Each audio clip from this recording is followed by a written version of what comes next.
រងខុទ្ទកាល័យសម្ដេចតេជោនាយករដ្ឋមន្ត្រីអនុរដ្ឋលេខាធិការក្រសួងកាពិជាតិ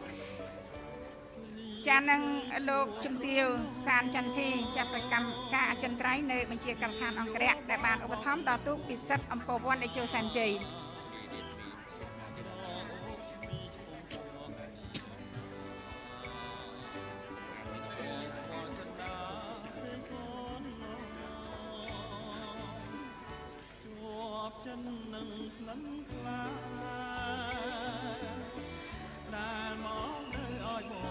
គណៈកម្មការទូកងឈ្មោះសំរោងជ័យ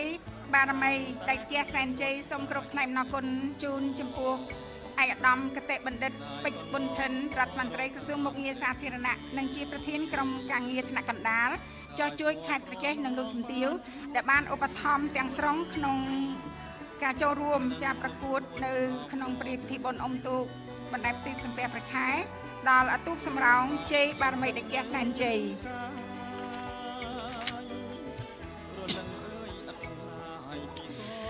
ចាចាប់យកនឹងកងព័ន្ធទី2ទូកខ្សែទឹកខាងក្នុងមានឯកសណ្ឋានពណ៌លឿងមានឈ្មោះថាសែនសេរីមានជ័យ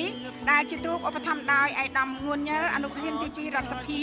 ប្រណាំងជាមួយនឹងខ្សែទឹកខាងក្រៅដែលមានឯកសណ្ឋានពណ៌បៃតងមានឈ្មោះថាស្រីស្រស់គៀនជ្រៃបារមីដេជោដែលជាទូកឧបត្ថម្ភដោយឯកឧត្តមហ៊ុនណេងនិងអង្គញាអានម៉ារ៉ាឌីមានប្រៀបជាបន្តិចបន្តួចហើយខ្សែទឹកខាងក្រៅដែលមានឯកសណ្ឋានពណ៌បៃតងអ្នកក្បាលទូករបស់គាត់ឈរយ៉ាងសង្ខាបញ្ជាយ៉ាងម៉ឺងម៉ាត់គឺទូកដែលមានឈ្មោះថាស្រីស្រស់គៀនជ្រៃបារមីដេជោបានចូលដល់ទីទូកស្រីស្រស់គៀនជ្រៃបារមីដេជោចាឧបត្ថម្ភដោយឯកឧត្តមហ៊ុនណេងនិងលោកអង្គញាចាអានម៉ាឌីសូមថ្លែងអំណរគុណចាហើយសម្រាប់ទូកដែលបានចាញ់បង់ក្នុងជើងទី1នេះខ្សែទឹកខាងក្នុងសែនសេរីមានជ័យឧបត្ថម្ភដោយឯកឧត្តមចង្ងួនញ៉ិលអនុប្រធានទី2រដ្ឋសភា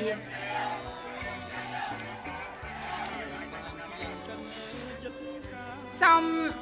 បង្វែរអារម្មណ៍តាមដានទេសនាទូកគូទី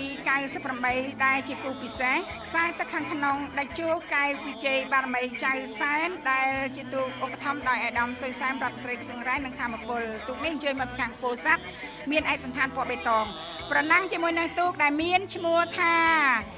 យ៉ាណាដេរ៉ាសែនជ័យជើញមកពីខាងកំពង់ធំឧបត្ថម្ភដោយឯកឧត្តមឈៀងវុននិងលោកជំទាវចាសូមអរគុណឯកឧត្តមនិងលោកជំទាវក៏បានឧបត្ថម្ភដល់គណៈកម្មការយើងខ្ញុំដែរស្រួយស្រាយទាំងពីរអាយ៉ាខ្សែទឹកខាងក្នុងហាក់ដូចជា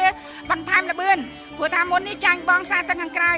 ដៃជោកែវវិជ័យបារមីចៅសែនអត់តាន់ទេមកសកត់ក្បាលចា